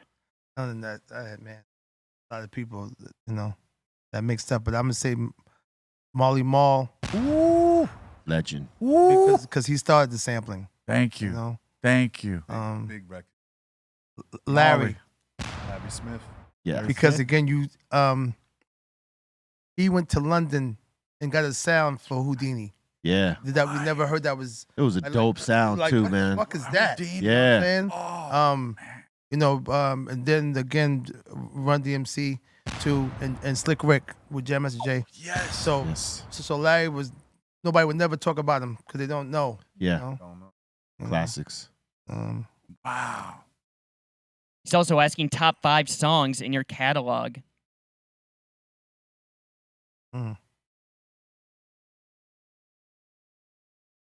It's always like picking your favorite kids. I know. I don't know. I say so what you saying. 4-3-2-1. It's my thing. How high? Those are giants right there. All right. Man, the most beautiful is Keith Murray. Oh yeah, that's cracking heat. Excellent. We got Jeffro up in here again saying, salute to Double E, one of the best producers in the game, period. And he's saying, can we manifest this? An Erick Sermon beat featuring Be Real, Son Doobie, and Psycho Les. Oh my God. With a sampled Steph Tone guitar riff. Oh my God. We can do that right now. Right now. Totally could do that. Wordy. Right after the show, we doing it. Like, that's nothing. Wordy. And we got Tim asking, any new hip-hop artists Erick wants to work with? Yeah, I named a few of them. I got a list because my youngest kids let me know what time it is, so I look at those young ones. Like I said, for the, Walker, again Larry June, some new ones in the Griselda family. A lot of the new West Coast artists like Simba and Homeboy's son. Fucking Razcat's son. Yeah. His group. Got bars. Oh my Contra, yeah. Oh my God. What Fire. is that? Fire. So it's new people that's Yeah. out. And I would find out more. Right now I don't know the names because I wrote them all down, but Yeah. I'm working with all of them again to put them together and dynamic duos and put them with the veterans. So it'll be a new one with the veteran. That's gonna be tight. Can't wait to hear that. We got J-Max C saying, what up to everyone at the table? Shout to Erick Sermon, man, legend. Yo, much love to you. Your joint music with Marvin Gaye is one of my all-time favorites. Just like Appreciate that so much. Fire. We got Ask a Bum saying, Erick, to me, your best joint is Freak Out. Tell the truth. You whooped someone's ass right before making that song, didn't you? Yo, the people be saying the illest shit ever. We got Ask a Bum again saying new supergroup idea, Sermon Hill. Oh my God. Cypress produced by Erick Sermon. That sounds awesome. That's fire. We got Psycho Beta Beatdown saying, shout to Erick Sermon. Yo, Eric, imagine having a craft or job where you could not listen to music. For example, locomotive engineer or military service. How would you cope? That'd be tough. How can you act? That's Yeah. Wow. No Next way. question. Like you can't even. That's light. No way. Wild ass question. Yeah. We got Western Good saying, Double or Nothing was my soundtrack in high school. It was on an Air Force base in Japan. I also used to make Def Squad mixtapes and pass them out. Oh, That's love, man. Oh, you got it right there. God, I can't do it. Oh my God. That's just crazy, man. That's just crazy. And I got to do that. Hell yeah. We got Mike Jones up in here saying Muddy Waters by Redman, some of Erick Sermon's best production, Ooh, yes. in my opinion. Oh, yes. I mean, award-winning. That album right there is insane. It's crazy though, because again, at the end of the day, people thought There's a Dark Side was out there. I like. You know, love that record. I thought it too. I did, but it was more. Love that It album. was more of like a different type of funk music because we did another part of George Clinton was Cosmic Slop Funk. Yes. So we was on that type of thing. Yes. And then people was kind of geared off, you know what I mean? But when I did Can't Wait sounded more like what Reggie sound like on What the Album. Yeah. So certain songs that was made, that's why we dropped those records as singles because they would go. But again, I thought the concept was ill, you know. But people thought it was. But you ask people about that album, they put that as one of their records. It's one of their albums. Absolutely. Even though Muddy Waters they come first, but again, people do love There's a Dark Side too. True that. That's true. Yeah. I know you got to rip out of here, so let's do just one more. Yeah. We got Crazy Maine asking Erick Sermon, who's your all-time favorite DJ and freestylist? I got to go between there's three of them: Jeff, Cash Money, and Scratch. All great choices. Top choice. Crazy. Because I've seen all of them being on the road with them. So Yeah, turntables. All of them. Scratch. Special DJs right there. Scratch. Amazing. Freestylist? Phenomenal. Any freestylists that you're looking at right now? it's one. They're all from Europe though. Yeah. There's some Yeah, really talented they are cats out way, there. way talented. Yeah. You know, to where how they took the tricks and how they make the beats with the thing and how they I watch them on Instagram. I don't know the names though. Eric, I want to thank you for taking the time because I know you got. I didn't want to take all your time. Like nobody was talking. I didn't want to be hot. But everybody, hey, listen, man, love you, man. Appreciate it. And thank you for sitting here with us. And you know, when you come back to LA, whenever you're here, you got to come sit in with us again, man. And ladies and gentlemen, my man Erick Sermon of the legendary EPMD. Legend. EPMD is a world premiere. Classic. That's them scratches.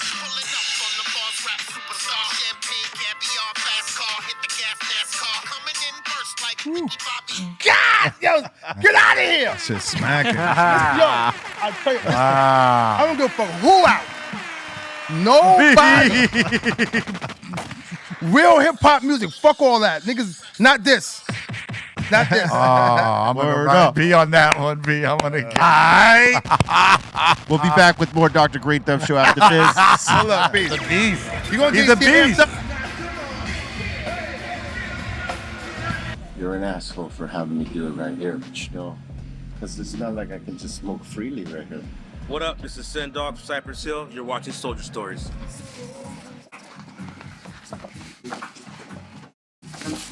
And here we are in Birmingham, doing it again. Did it again. We made it here to Birmingham, England, I don't know if we played here before. Maybe way back in the day.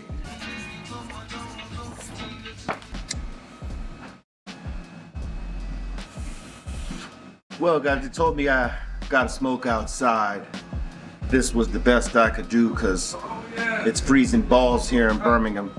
Not really. Just smoking here because this is the most quietest spot, and just because. Anyway, we're in Birmingham, freezing balls. Last night was awesome to kick the first show off. We heard good things about this show here in Birmingham, that it was going to be packed.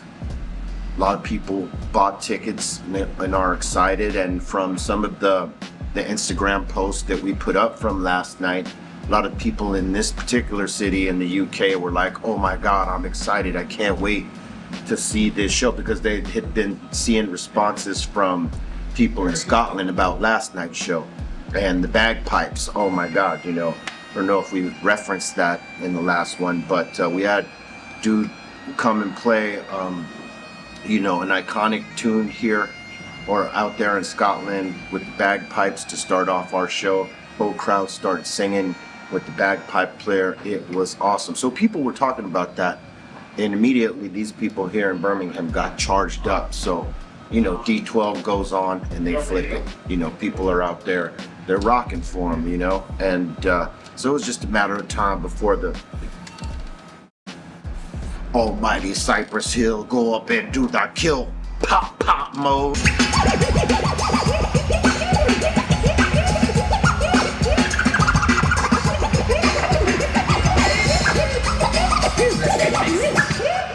That's the sound of the police. If you know what it is, make some noise. That's the sound of the police. That's the sound. We get out there and Lord starts, you know, he starts to set, as some of you guys know that have been to our shows, and if you haven't, shame on you, come see us. He destroyed it, and he got the crowd up, and usually that's a big indication, and we've said that before, but it is often the indication when they get up for the set that he does, we know the vibe of the place, right? So immediately from song one to the end, ripping with us. Like, this crowd was locked in with us hand in hand.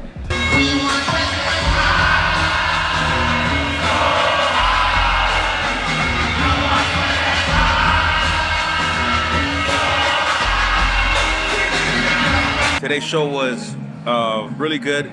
The fans were really into it, lots of good energy. You know, waking up to, you know, looking at Birmingham outside the hotel. Pretty nice city. It wasn't as cold as yesterday, but still a little cold. But we had a good time. Walked around and had some lunch, and then reported for work. After about a few games as Bones, you know, we were getting ready. It was showtime, and the crowd was just hype. Been a really, really good tour so far as the shows. You know, two down, 4 more to go for us. But it's crazy how the people are really getting up for, you know what we're doing, and for hip hop. This, you know, younger generation is really embracing, you know, the OGs. Say we are the last side. We are the last side. Say we are the high side. We are the high side. Say party over here, fuck you over there. Party over here, fuck you over there. Say party over here, fuck you over there. Party over here, fuck you over there. Like, this crowd was locked in with us hand in hand. Swayed to the sway songs, jump to the pump up songs, vibe out to the funky songs. I mean, it was like the perfect roller coaster of what a crowd should be, right? So salute to the people in Birmingham, you know what I mean? And not for nothing, they were burning a lot of weed out there up, you know. That was good to see and good to smell. The aroma was good. There's a lot of gas out there. The most important question, who smoked weed before they came in here? A lot of these shows that we've done with Ice Cube, like from Australia to these ones, crowd keeps getting younger. There's people our age and stuff like that. And, you know, I do a gauge from show to show and say, you know, whether this is, make some noise if this is your first time seeing Cypress Hill. make some noise if you've seen Cypress Hill before. And by that indication, we know who are first timers and who are veterans, right? And there's a lot more first timers out there now than there ever used to be. So salute to all you young bucks getting familiar with our music. BeReal.tv. Little presents. Welcome to the insane asylum. Let's do this. That was totally awesome. Just to start off. Oh my before we God. do, salute to my man Erick Sermon, legend. Dude, one of my absolute heroes in music. That dude is one of the best ever. Yes, sir. All right, let's go. We got Grumpster up in here saying, "Yo, C minus, we ain't forget about you today, Maine." Up in the treehouse. Oh, thank you, man. I was good. I was having so much fun listening to Erick just tell those stories. Word up. Like especially about how he flipped the soul to soul for this. So what you say, man? Right? Yeah, it was awesome. Woo! Thank you though. Salute. And on and on and on. Could have kept going. Yeah. There's still so many stories. Yeah. So we ain't get Well, it. this is just part one. When we get him back, we're going to pop off again. Oh, man. But he wants to get in the box. Yeah. So we're going to get in the box with him. All right. We got Utah Hawk up in here saying, "My 11-year-old just popped one of those fart bags. Oh. Luckily, it was outside, but those things should be illegal." Oh, man. A fart in a bag. That's horrible. That's disgusting, man. Come on, guys, man. No. And we got Psycho Beta Beatdown saying, "Yo, shout to Real Psycho and shout to Psycho Les and the Beat Nuts." Wow, salute. Word. Salute. Heck yeah. Cheers. Word. And speaking of Real Psycho, we're going to be popping off a Real Psycho mix right Ooh. after this. Yeah. All right. So stay locked in on Twitch. And if you're on YouTube, go to BeReal TV 2 and get down with it there. Oh, yeah. All right. And next up in here, we got JG. He's saying, shout to the engineered weather and the storms in California right now. For sure. Salute. I mean, it's a wild and wet one. It's supposed to. This is the last night of it though. Supposedly. Let's see. Fingers crossed. We'll see. And we got Mike Jones saying, "Yeah, Cypress was huge in Texas. My family in Texas always told me about Cypress Hill." Yeah. Salute to Texas. We go out there and, people still there for it, man. Much love. And we got Same up in here saying, "Kid and Play is most definitely slept on. They're a dynamic duo. They was the shit back in the day." Oh, yeah. Yes. Yeah, they had cuts. Oh, yeah, man. Dude, it's Big my shout work. out. Yeah, remember, go ahead, see. Kill it. Ain't- Go ahead. Go ain't- ahead. no, Kill no, it. no. Word up. Hell yeah. Dun, dun, dun, dun, dun. Man, they killed It's it, man. Kid and Play. I'm just saying, man. Last night was a dope song, too. Yeah. Last night changed it That was all. the shit. Thank That was you. the shit. Herbie Lovebug was their producer, right? Yeah. Fire. Getting funky. Nobody. He needs his props. He needs props, too. Word. But he got his Herbie money and rolled. He was like, you know what? I'm out of here. All right. And for Throw Your Hands in the Air, it was Mick G. Yep. That Mick G. directed it. Yes, he also did. Yeah, you're right. Yeah. Totally right. Yeah. He also did Illusions. He also did Charlie's Angels. Yeah. And some other big fucking movies. Terminator. But he was doing music videos first. Yes, he was. His first one was with Sugar Ray. So, I just wanna fly. Hey, yeah, whatever their big one was, I think he did that one. dude, shout out to DJ Homicide. Homicide. Homicide. Oh, my We God. got to get him on the show, man. What's up, Craig? Word. DJ Homicide. Big shout out to D. Word. Thank you, Steve. Yeah, we got to Myers. have Homicide You on. ain't got to Yeah, lie. man. Shout All right. out. Craig. And we got Boogie Baby saying EPMD had everybody rocking the bucket hats. Absolutely. Absolutely. And still do. Absolutely, bro. Word up. Absolutely. Yeah. And we got Vice Lord's Blood saying Vice Lord Blood's in the house. 5 pop and be forever and love almighty. And he's saying so whoop. Okay. Much love. We got Elmo up in here saying You Gots to Chill was the first gangster jam I cruised to in 1987. It was. Wow. It was. Yeah. Yeah. It was. You got to chill. It was. Oh my God. The That beat impact. drops. And we wasn't chilling, but we was riding with that. Dude, it was so funny because that song It makes sense. It made you do the opposite because as soon as you heard you got to chill, you were like, oh, you ran to the dance floor. If you were like Yeah. dancing against somebody Yeah. or battle, if you were just like cutting, oh man, Yeah. you were there. That's true. Yeah. So true. So true. So Yeah, true. man. Come on. They were killing it. Oh yeah, man. Absolutely. Amazing. And we got Juan saying, one of my favorite records, Throw Your Hands in the Air. I still bump that. Wow. Word. Dope. I love that. That's always the, oldie but goodie. Yeah, always. Yeah. We got Mayor Cushman, and a bunch of other people were laughing at Eric when he said Cypress Hills. You know, a lot of East Coasters do we that. say it. Yeah, they make it plural. You know, It's only Herman. It's only Herman. Yeah, you know Oh, that's Herman. been a thing for a long time. You know what I'm saying? Yeah. Sometimes we're just yo Cypress. You know what I'm saying? Yo Cypress. That's true. All right. Put the Oh Z man, in yeah. Let me ask you something, Cypress. We got a Hybrid Cypher up in here saying the React single was the first vinyl I ever bought. Nice. With Redman. Yep. Dope. I like that beat. Yeah, Beat. Just Blaze. Love that beat. He's popped off so many classics for so many people. Crazy. Big shout out to Redman. We got Sir Puffalot asking B, do you remember High Times Records album? Yes, I do. He's saying we could do something like that all day. Now is a great time. Fully Baked, dope. Volume 1.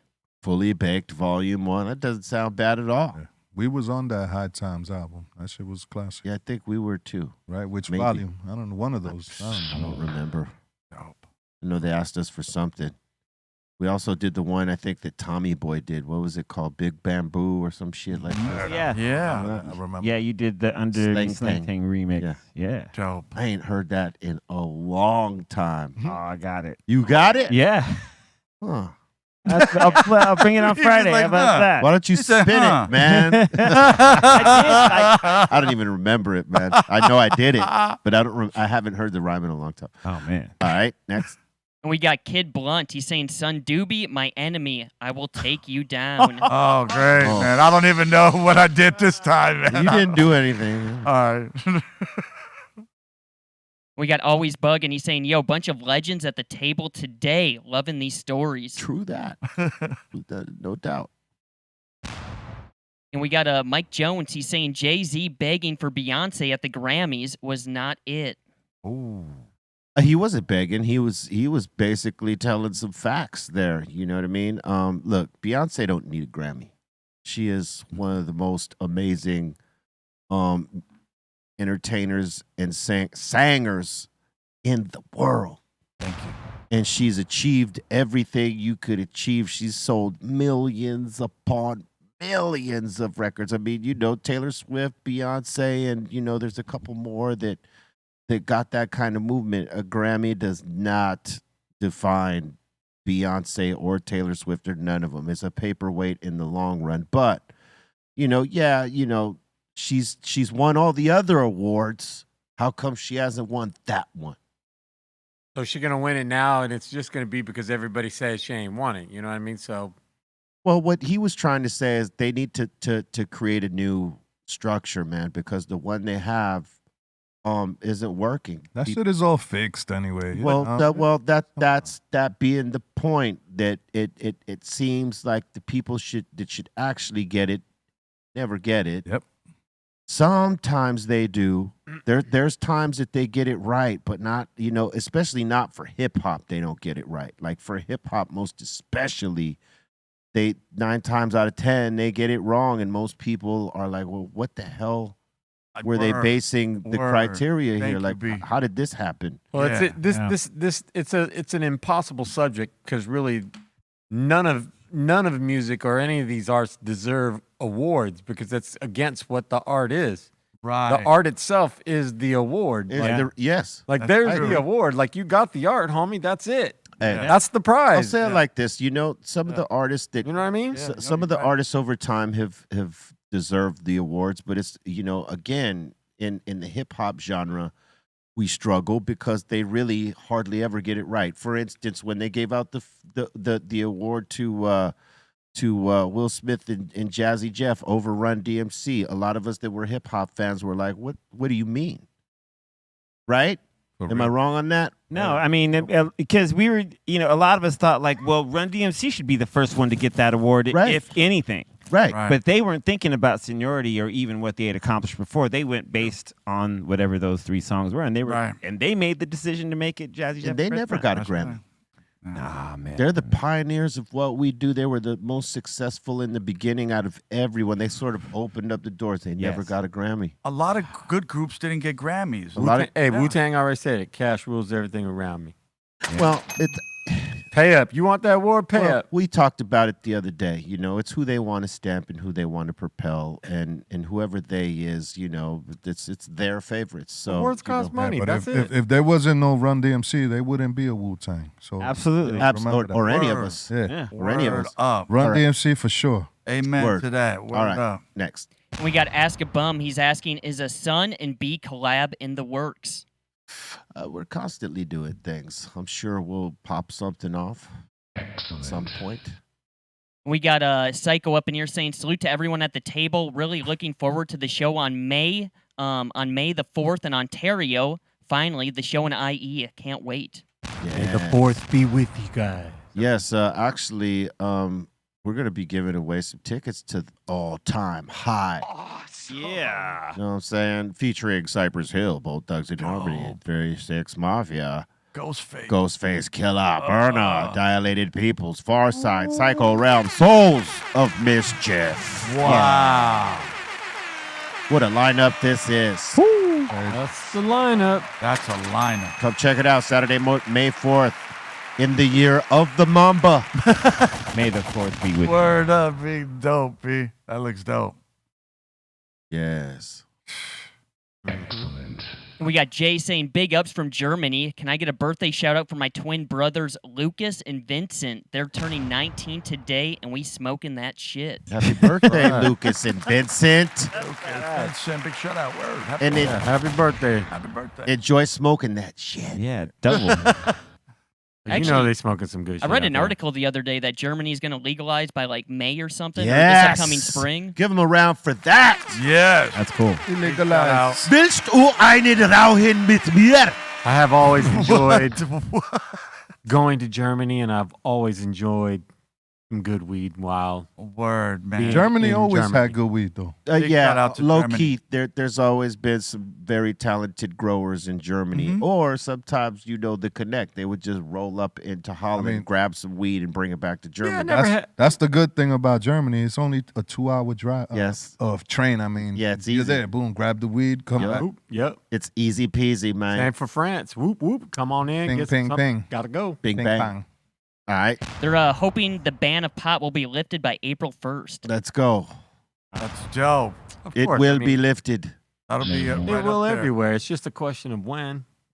I mean, there's no logic for holding it up to begin with. Yeah, they're losing money to Holland every year that they don't. All right. And we got Beyonce up in here saying, I don't need no damn Grammy. I got B plugging me. Right on. Whoa, whoa. Oh, hey. She's right. There it is. And we got the real Cali Kush saying Destiny's Child was one of my first favorite female groups. Word. They were dope. Okay. Yeah. I mean, I like a couple songs. Yeah. There was a couple songs I was not down with, but as a whole, yeah, they put out some pretty dope shit. They look good too. That too. Yeah, that helps. No, but all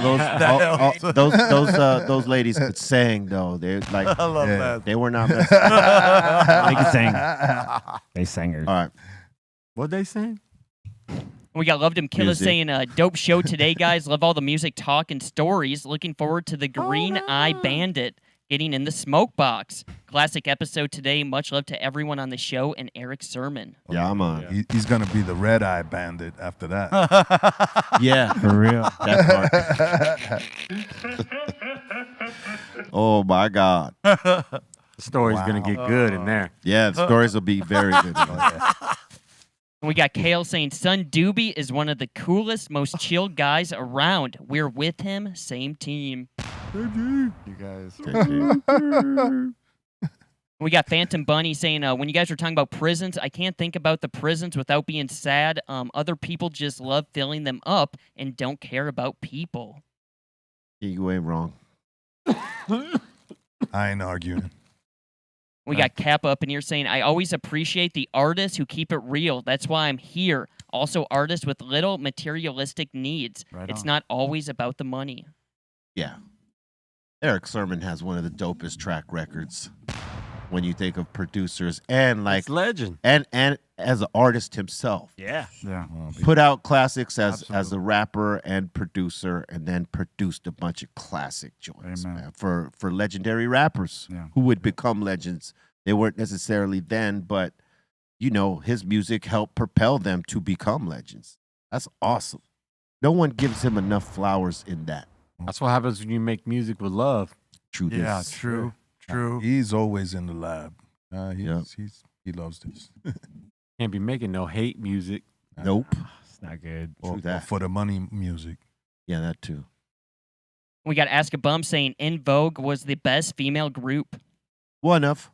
Yeah, they're great. Yeah. They had some crazy range, I'll tell you that. And they had a streak. They had like a 4 or 5 song streak that they just like were, and videos and everything. They were dope. What was dope about them is that any one of them could sing lead. Yep. Yeah. They were all that dope. And they look good. They hella look good. And you could blend it with Cars Ride By, LL Cool J's. They had a nice 4-part harmony there, boy.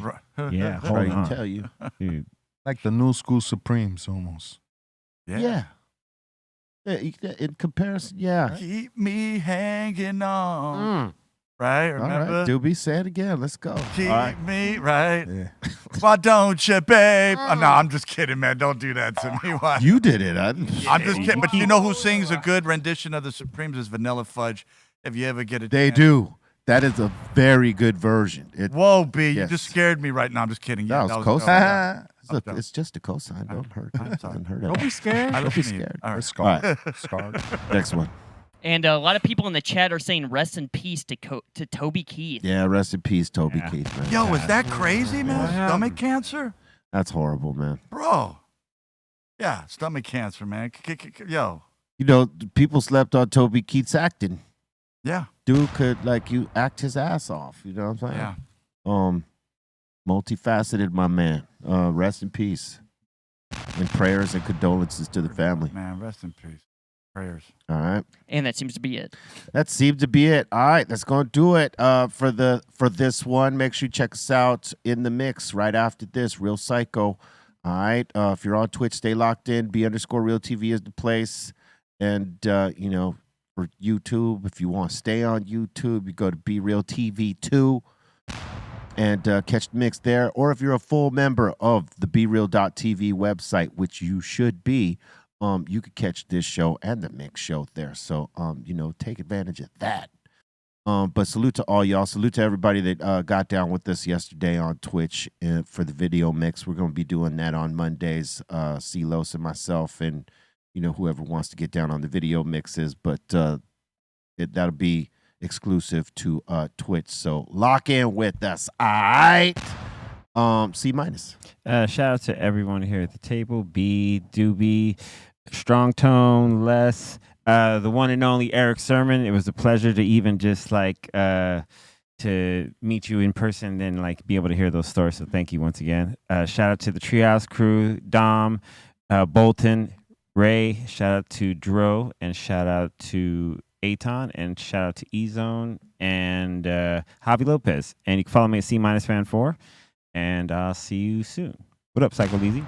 Chilling. Salute everybody hanging out with us, checking us out. Salute to E, Dr. Greenthumb crew. You know how we do. If you're checking for the Psycho Les merch, go to the psycholesshop.com. And if you're on that IG, go to Psycho Les Official. And Real Psycho about to blast off right after the show. So squeeze. Shout the Insane Asylum. Thank you guys so much. Shout to Ray Morning Shot Films. Shout to the Dominator. Also, B Movie Night Tonight, 7 p.m.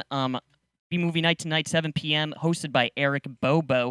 I'm not sure what he's going to be playing, but it's probably a good one like usual. What's going on, Steftone? Shout out Mark Sargent, Karen B, David Wise, Undoobie, B, C-, Psycho Leezy, Bolton, Ray Morning Shop Films, Parent of Velvet Hammer, The Dominator, Aton, Pedro, Javi Lopez, Cali Blaze, E-Zone, Erick Sermon, the legend, Man, we could listen to them all day. Yeah, that was awesome. Yeah. Yep. The Asylum Twitch Ward and all the Discord release. Y'all have a great week. Son Doobie. I want to give a big shout out to all you guys, man. It was an amazing day today, man, just to meet Erick Sermon, man. Thank you guys, man. Hip hop legend, icon, mogul, whatever's, man. All that. All that, man. It's amazing, man. And just, you can feel that energy around him, man. So nothing but success, man. Love that, man. Love you guys, man. Be with you guys. Word up. Love you guys. Blessings to the spirit and energy of the great Bob Marley, who was born today. Rest in peace to the legend. Swallow that.